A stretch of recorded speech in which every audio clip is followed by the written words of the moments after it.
if you treat your employees like responsible, super smart grownups, Yes. which almost all of them are, but almost all of them are super smart adults. We're afraid of AI, or we don't have our policy built yet, so don't use anything. We have BYO AI, right? Bring your own AI. Like, people are using it whether we want them to or not. We're humans, and work is work. Let's not over glorify it, right? Work is work.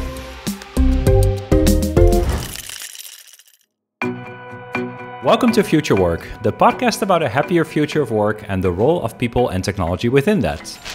In today's episode, we explore the idea of treating employees like responsible grown-ups with Amy Leschke-Kahle, a renowned thinker in the people and business space. Her mission is to solve hard problems that you can't see, bust workplace myths, and design solutions for people working in the real world. Before starting her own advisory, Amy served as Vice President of Talent Insights and Innovation for ADP, and she led HRIT, People Analytics, and Learning and Development organizations for several Fortune 500 companies. You'll probably know her for her writing in Fast Company, Forbes, MIT Sloan Management Review, and Fortune. In this conversation, we'll talk about how we should rethink HR structures, embrace AI, and foster a culture of trust and autonomy that can transform organizations. So let's dive in.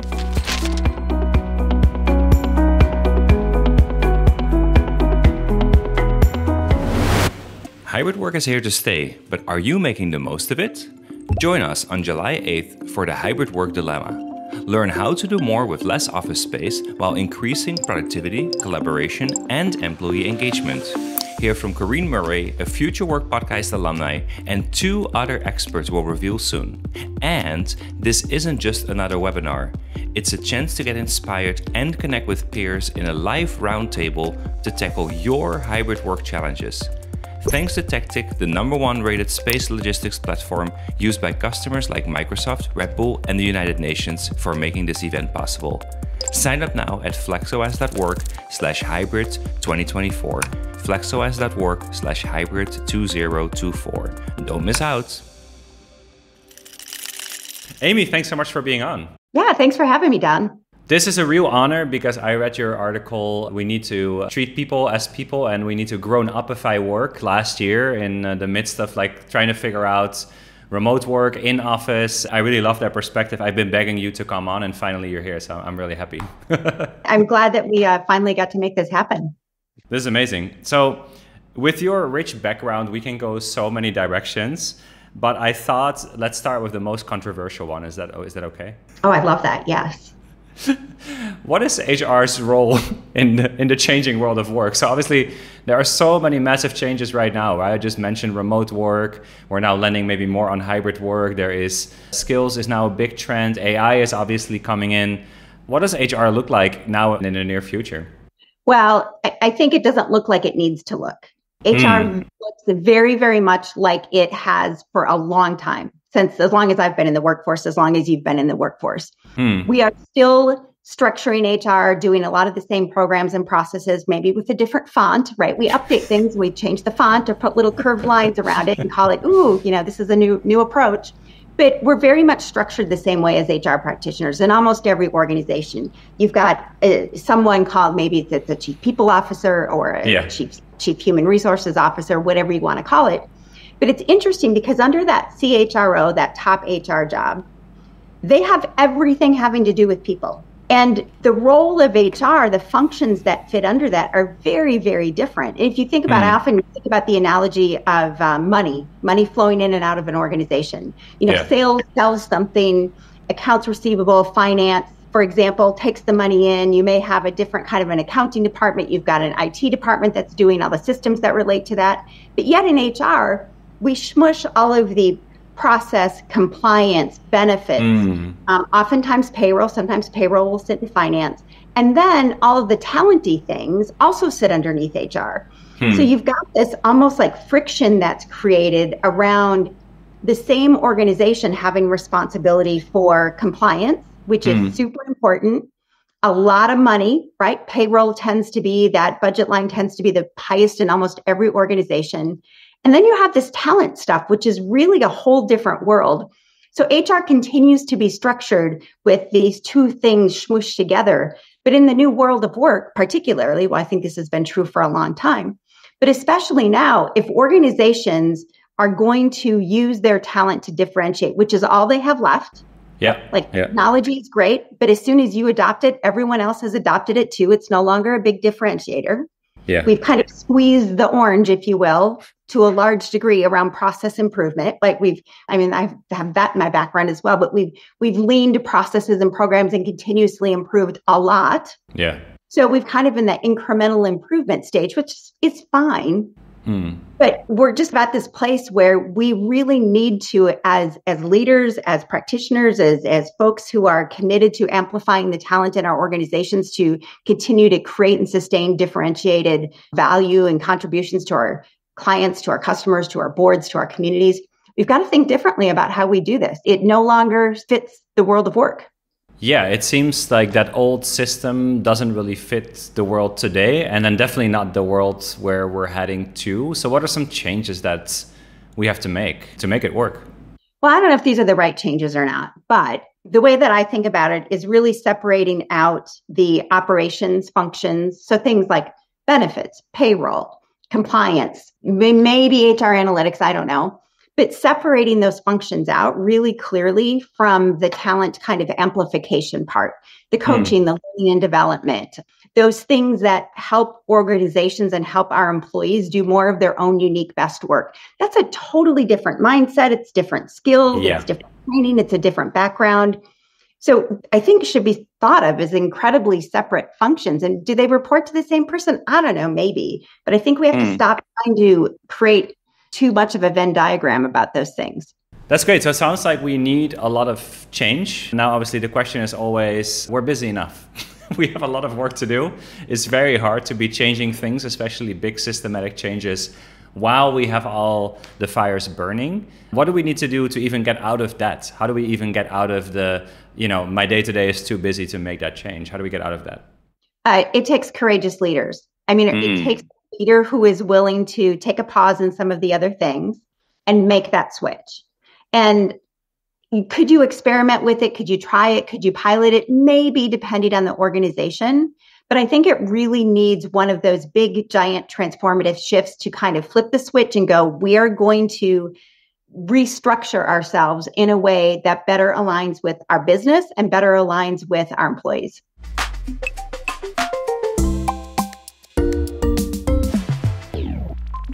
Another big change that's obviously coming is what we talked about before, AI, right? And so I totally empathize with a lot of people that I'm speaking to when they say there's a lot of interesting stuff happening, surely, but it's a bit daunting, it's a bit scary. I think especially in HR, but we can look at this broader than just HR, there's also a lot of questions about, there's the potential, but there's also the threat, right? And I think a lot of people are almost hesitant to start using AI, whether it's in the HR team or outside of it, because they don't even know, am I just automating myself away? Am I starting to create a condition for the company to eventually replace me?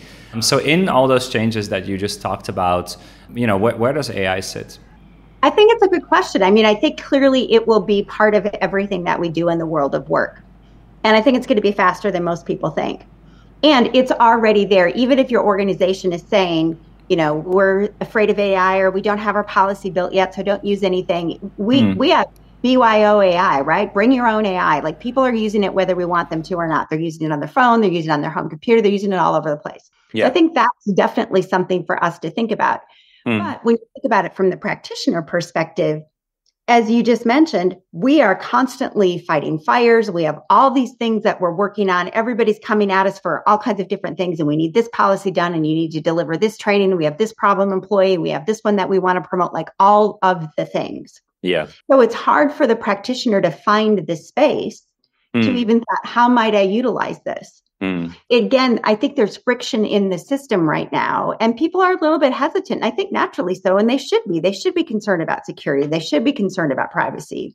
Yeah. And we also, at the same point in time, need to embrace, how can we create space for people to learn some new skills? You don't have to be, about this before we started, you don't have to be an expert in technology to effectively and efficiently use artificial intelligence. How can we use it to help people, number one, automate those tasks that we probably don't need to be doing, quite frankly, but also how can we use it to create space for people to do the unique, extraordinary work that they're capable of doing. Mm-hmm. So I think a lot of pluses in doing that. We as leaders in organizations kind of have to open up our mindset a little bit and yet be cautious and reasonable to protect the assets and intellectual property of our organizations. Yeah, and it sounds like from your perspective, it goes back to, again, this idea of courageous leaders where someone needs to step in and say, we need to make time for this. Like, we need to make room for experimentation. We need to make room for people using this, applying this to their work, because that's what AI is good at. It's actually good at taking out all this mundane work and all the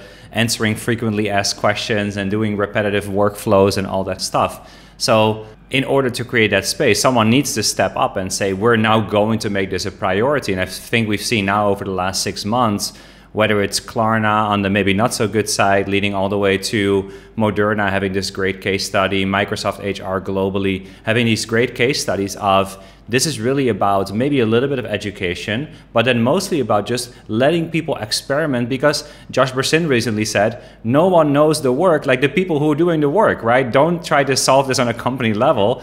Give people the tools and let them experiment, right? Let them do it. And then if that's on a company platform or on a company account, at least then you have control over where that data goes, because the whole bring your own AI movement is pretty dangerous when it comes to data privacy, data security. Yeah, absolutely. And it kind of goes back to what we talked again a little bit about earlier about grown-upifying work. You know, if you treat your employees like responsible, super smart grown-ups, yes, which almost all of them are, but almost all of them are super smart adults. Yeah. And when you create that partnership with them and say, how might we use this to help your job, to help your work be better, to help make your work more efficient, to give you space to do some of those things that you wish you could do, but you never have time for. The space for people to go, how can we better serve our customers? Or how can we better serve our internal partners? To me, like, that's the most exciting part of AI. Well, that and really creating the connective tissue. I think we are still in the place. We have a lot of great point solutions. Right? There's a lot of great, I use some of the tools that you just talked about in one of your recent posts about the top 100 AI tools, right? So I go through there and I try lots of them and experiment.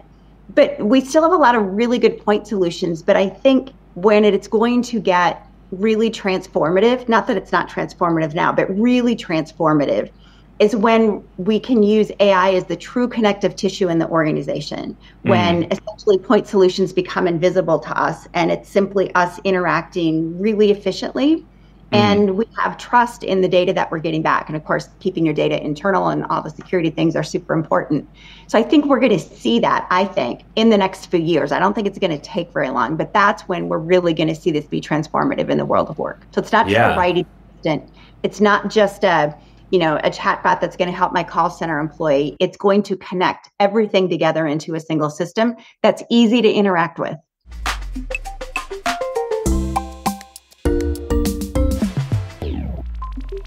Yes, and this episode is not brought to you by OpenAI Enterprise or Microsoft, but that's obviously what the vendors would love, right? That you would say, well, instead of everyone using all these little individual tools, just take it for everyone and get, either OpenAI Enterprise or Copilot, or even Gemini is doing it now too. And then, like you said, then the real benefit is there because it has that connective tissue. It digs from your actual documents and it can reference all the material and all the knowledge in a company. And then it becomes very, very powerful, right? You then also defeat some of the issues around what are my employees typing into Perplexity AI, or what are they putting into ChatGPT that gets re-uploaded into the model, right? And that's why we saw it really early on. A lot of companies putting bans on using AI because, like, a JP Morgan doesn't want their proprietary data or client data to go into the training models. So that may be a next step, but again, that's a lot of work. Companies already have a lot to do. In your conversations, do you see this becoming a larger topic right now? And are companies starting to realize that this actually is the important thing that we knew it was? Yeah, they are. And I'm starting to see, at least I was just at a conference today of a bunch of executive learning leaders from the Midwest. About 100 of us all got together today and talked primarily about change, but a lot of it centered around AI. And particularly in that learning space, it's number one, it's really good, fertile ground for making things more efficient, but also for the ability to personalize and conditionalize, right? It's not just about, we talk about personalization in quotation marks, whatever, kind of sort of personalization. But when you think about the ability, for example, in the learning and development world, to have much more real time in the flow of work, not an extra thing, but the possibilities are amazing. If you're sitting here talking to a colleague and you have a little pop-up or a little nudge that comes that says, hey, you might want to ask Don this question. Yeah. Because I know that this happened to him yesterday and he was experiencing work in this way. And I know how he tends to like to be communicated with and he doesn't like this. I don't need to know all of that. I don't need to know any of it. All I need to know is a little pop-up that says, hey, you might want to ask Don this question when you talk to him in 5 minutes. And that's where the idea of the co-pilot, the co-intelligence comes in. It's not really about like replacing, it's about augmenting. It's about, you may not have that perfect memory, but the AI does, and therefore it can serve out that question. Well, and hopefully it's smarter. When we think about the relationships and the connections that we have as humans, a lot of people assume, everybody's talking about empathy, right? Oh, we should have empathy. I'm not that. That's not me. Like I'm not a verbally empathetic person. I don't think you can teach it to me. You can make me more aware, but when the chips are down, I am who I am. But AI can help me with that and remind me by little nudges. It doesn't have to I'm going to give this nudge and you should ask this question because of these 27 things. I don't really care. Yeah. But it can help me to dig deeper, to be more responsive, to be more respectful, quite frankly, sometimes. All of those things. And I think that's where, especially on the talent side of things, where the possibilities, and obviously organizations are doing some of this and some are doing lots of it already. There's a whole lot of potential on that side of the world of work. Yes, process efficiencies, and that's great. And knowledge mining, that's great too. But I also think there's an amazing amount of potential on helping us to be better coworkers, helping us be better peers, helping quite frankly, be more reasonable human beings. Human beings, yeah, exactly. And you mentioned that you were at that conference. Did you see any interesting solutions, particularly to solve some of those challenges? We didn't really look at any point solutions. It was a little bit more conceptual, but there were a couple of companies there who were talking about what's possible. Again, kind of that obviously personalization, which happens to some degree now. But the ability to not only personalize, but to look at the conditions that are happening. And of course, that requires data in order to inform the model, right, about what is happening. And I think one of the very interesting things I see happening in the world, particularly, again, of talent, is a lot of our data is so old, it's not real time. Yeah. We might look at someone's, career profile they put in 18 months ago. Or we may look at a performance rating, which is a whole different conversation and a whole different hot mess. But you may look at somebody's performance rating from even 9 months ago, or you might look at a piece of engagement data that's been aggregated over a team or an organization. And that's not super helpful. Yeah. Because work is moving too fast for that data to be used.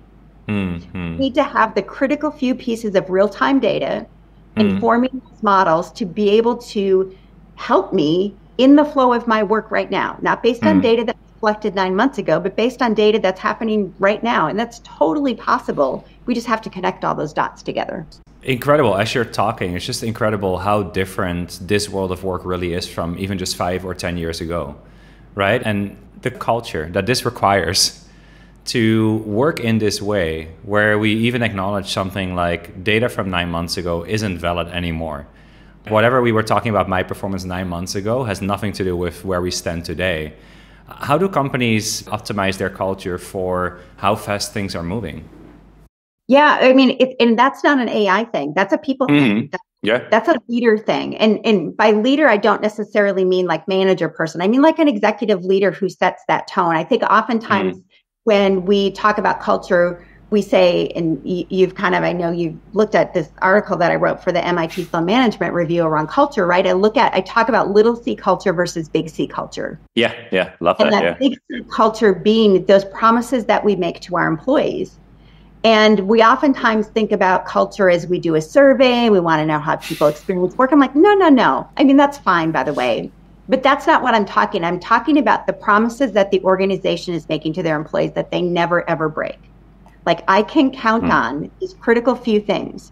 Like what are those things for your organization? And so I think when we look at culture and what are those critical few things, that's a human thing. That's a leader determination thing. Not we let everybody else make it up. This is us as a leadership team, as an executive team, are promising to you as an employee that this XYZ thing is going to happen every single time. There's no exceptions. And you don't need 100 of them. You need 3 or 4 of those things. So when it comes to like AI and culture and all the things, that big C culture, that's a leader determination. Leaders get to pick that because that's what they get to do. And they shouldn't shirk that responsibility, by the way. No, not at all. But do you see companies getting better at that, or is it getting more difficult to do that? No. I don't think it's difficult to do it. I think they just don't do it. Leaders, well, it's hard. You don't want to make that promise because then, you might break it. Like, I don't want to really say that because what if we, there's always an exception. Like, we're going to do this except particular situation, or it applies to these people, but not to these employees. So it's not hard. It's just a choice that, organizations have a lot of choices to make. And it's one of the choices they need to make. But most organizations never make the choice. They kind of go with the standard, right? We have a culture of integrity, or we have a culture of diversity, or a culture of whatever. I'm like, really? No, there's always exceptions to that. There can be no exceptions to big C culture. Yeah, but it sounds like something that companies are almost in a bind, where the way that a company is being run already doesn't allow them to say that our word is our bond. We will practice with integrity, because they already know there's a bunch of stuff going on that would not pass muster.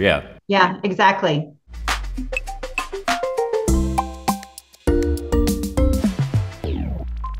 Going back to that theme of like grown-upify work, right? Which again, I think that was in the context, I think, more about like hybrid work and remote work, and saying, why are we even worrying that much about productivity, or, whether people are performing or not performing? I think, again, like in contrast to what we were just talked about, it's not like the execs are doing so well, right? It's not like they are the ultimate role model of showing up 5 days a week in an office and being super productive, right? Because, they also have their own way of working. Where is that debate settling? Obviously, you're based in the US, where that I think it's still a pretty hot topic of where should people work and how should people work and how often and how much control should we have over that? Where is that debate settling in your mind?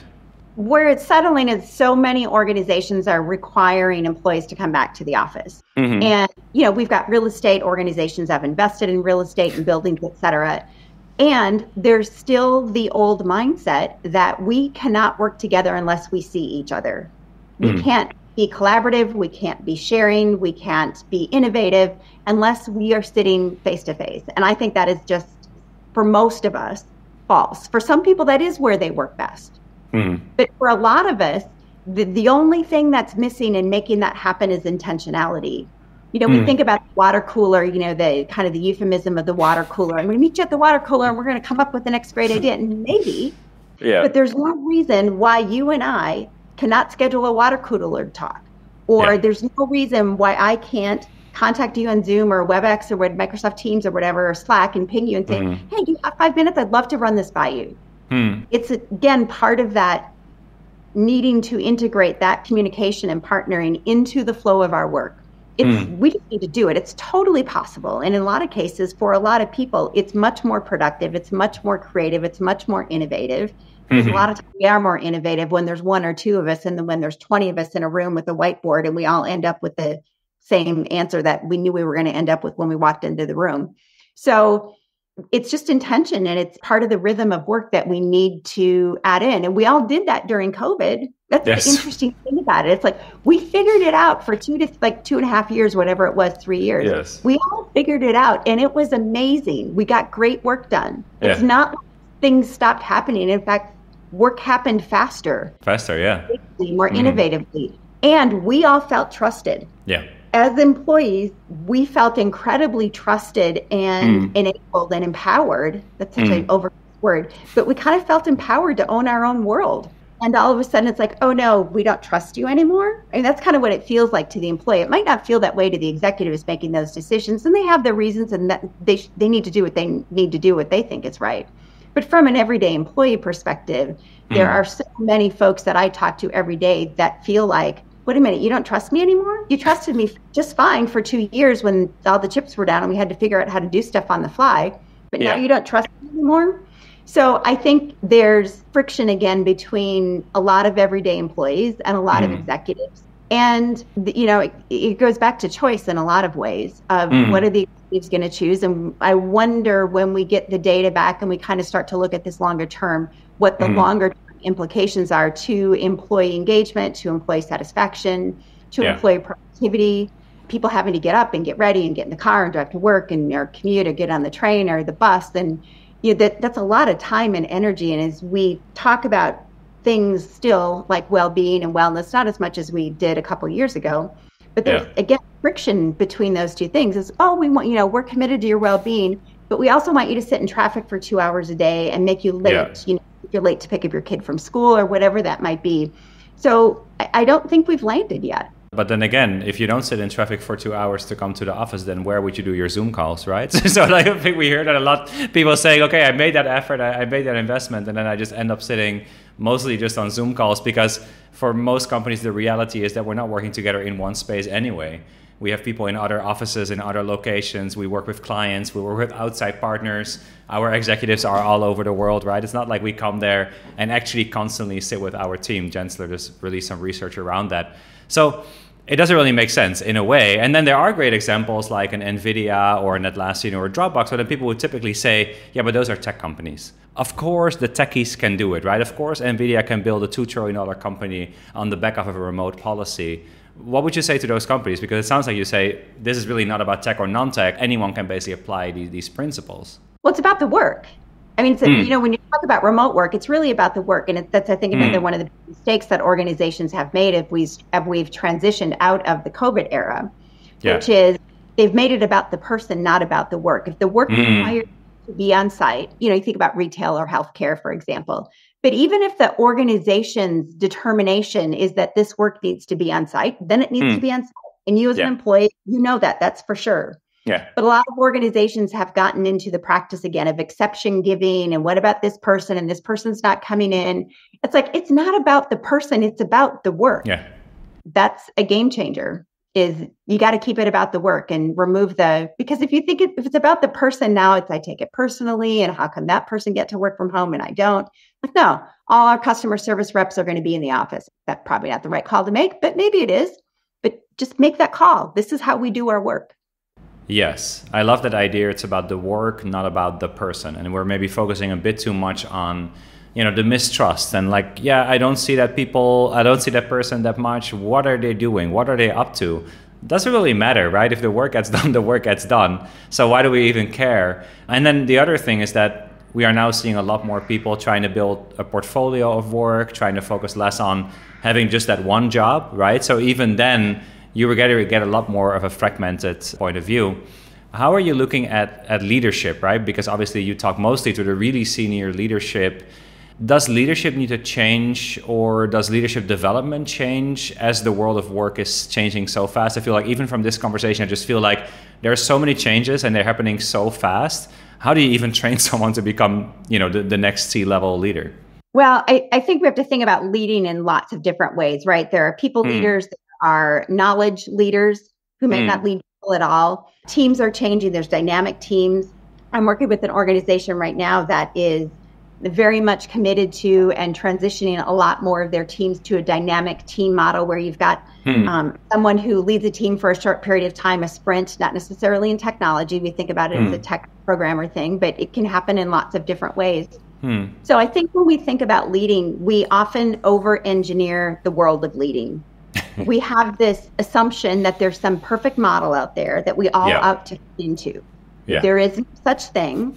Most of us don't want to be people leaders. We want to make more money and get a better job title and better support ourselves and our family, which absolutely we want that. Yeah. Why does that have to come with managing? Help me. No, but that's just part of the job. It comes with it.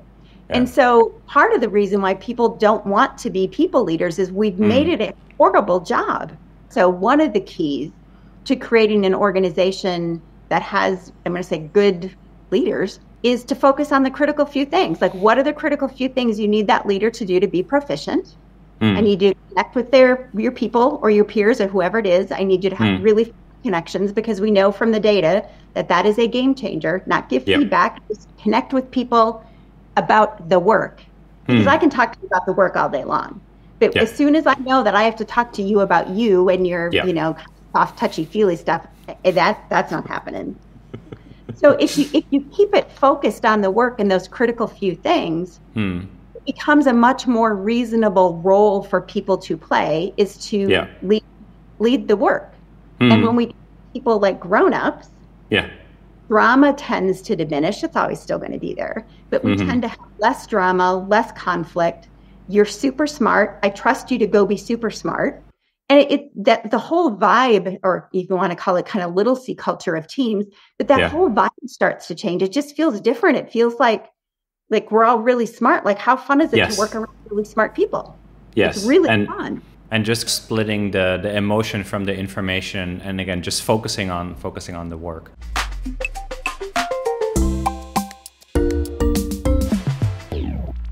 So it sounds like there are opportunities to make the world of work better, and it sounds like there's still a lot of work to do as well. If we could summarize it in one wish for the future of work, what would it be from your side, personal? Yeah, it would be to start treating people more like grown-ups and less like seventh graders. When we hire people into our organizations, we bring them in for all those unique pieces of intelligence and commitment and quality, like all the things, no matter where they are in the hierarchy. Right? We bring them in because they've got a lot of opportunity to contribute to our clients, our customers, our organization, our colleagues. And yet, once they're in the door, we kind of don't treat them that way.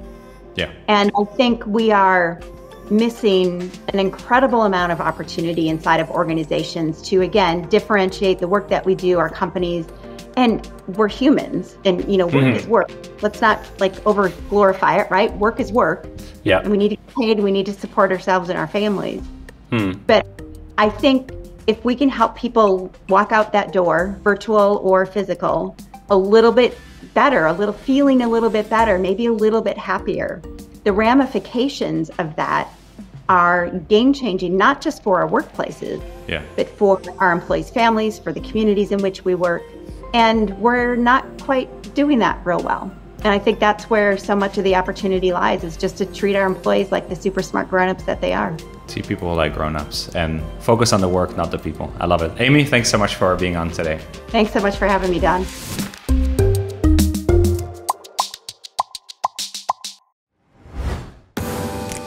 Thanks so much for joining us today as we explore the transformative power of treating people like grown-ups with Amy Leschke-Kahle, the renowned people and business advisor and writer. Today's discussion unveiled several critical insights into modernizing HR and workplace culture.